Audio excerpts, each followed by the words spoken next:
What up, everybody? This is the HNIC, the head Namekian in charge.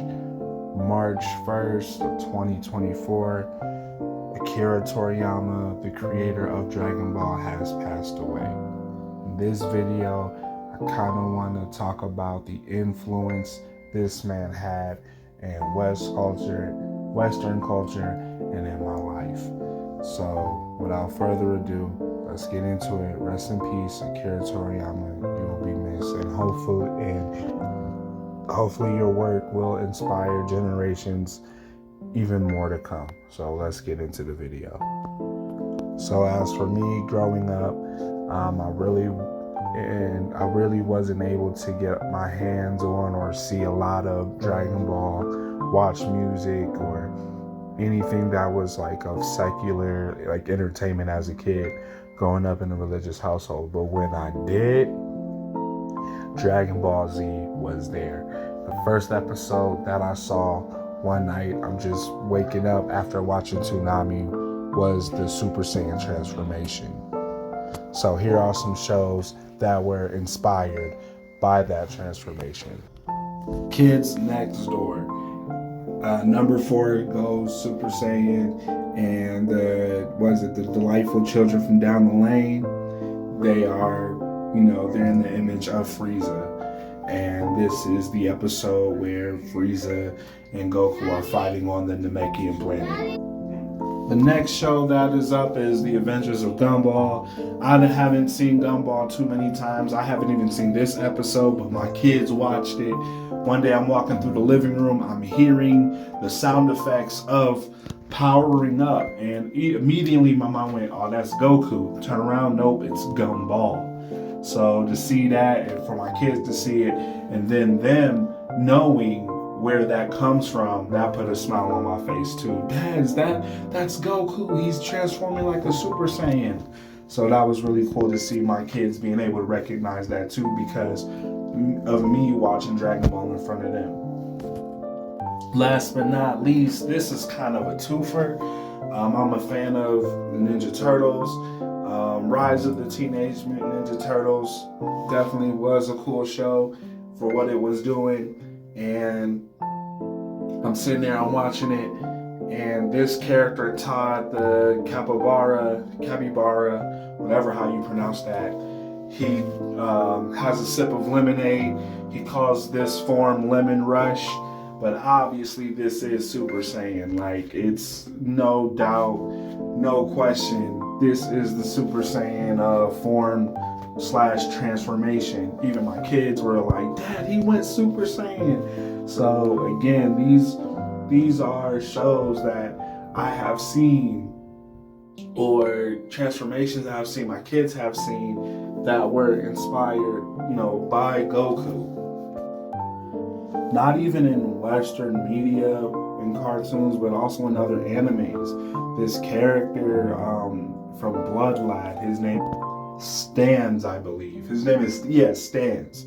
And he's using the Kamehameha attack. And I've seen other anime shows use this attack or try to use this attack. They don't really pull it off, but we know what the vibe is. We knew what they were trying to do.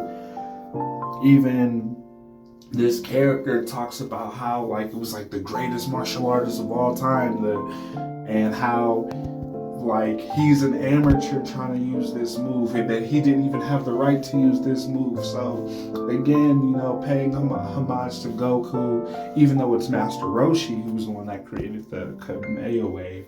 So if you really want to pay homage, give that to him. But Goku is the one who has innovated this technique. He pushed this technique even further. We see him use it the most. With every new transformation, it gets stronger. So yeah. And then my personal favorite, the Captain of the Black Bulls, voiced by Christopher Sabat too. So Christopher Sabat, man, has been a dope voice actor in the Dragon Ball series, and I've been able to recognize his voice through all different types of other shows. So, he voiced Piccolo, who's my favorite character, and Yami, and this show. My favorite character, man, this light dude, not like Yami, character, man, he is nothing but Dragon Ball Z coded. He's over here telling his members to push beyond their limits, and he's just inspiring them to keep getting stronger, the way how Goku does, the way how Vegeta always do. So yeah, to see that is really dope. There's a ending credit scene, it's an ending credit scene where this one character in the Black Bulls, he wanted like to change his hair, and I guess that Yami was talking about how this hairstyle could help him go beyond his limits, and we can see that is the Goku hairstyle, and the aura around him is the Super Saiyan aura. So again, to reiterate, it's not only in Western media and cartoons, but also in Japanese anime cartoon styles where, you know, Dragon Ball is the inspiration, or has inspired, you know, the art style of animation out there. So to see that is really cool. And it definitely solidifies as Dragon Ball as a goated anime and manga series. Now, for me personally, I love the Namekian characters, the Namekian race, because in the early Dragon Ball series, right, and it's in the name itself, Dragon Ball, right? These guys are one of the cornerstones of the show. They are what pushes the story forward through the plots, the device of the Dragon Balls themselves. So these characters are important to the show. They create the Dragon Balls, even more so to Piccolo. You know, we hear about when we're introduced to Piccolo, it ain't through Piccolo necessarily through himself, it's through Kami, and how Kami pushed out Piccolo because he was the evil within him. And then them fusing back together. I named my channel The Head Namekian in Charge because of, you know, the Namekians and what the Dragon Clan can do when it comes to creating the Dragon Balls. So yeah, man, when it comes to the Namekians and especially Piccolo, my favorite type of, you know, aliens in the show. And then let's not forget the dragons, man. The dragons, the OG dragons. We got Shenron and bilingual buff dragon Purunga. Purunga, you gotta talk to him in the Namekian language, but he can understand common tongue if you wish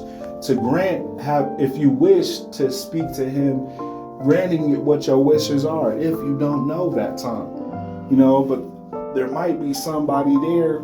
Usually it's Dende to translate. And then we got the official content, even though it isn't canon, it's still official content. We got Super Shenron. Not Super Shenron, but this red Shenron. The Dragon Balls that, you know, get spread throughout the whole galaxy. So again, you know, it's official content, but not canon content. This version of Shenron, we got this one. I don't really like this version of Shenron so much, but the concept of them, I do feel like it's really cool having the Dragon Balls go out in outer space instead of just spreading out through Earth. You know, the design of them is pretty cool. Having him in red instead of green, you know, it's pretty dope. So by himself, he is his own thing.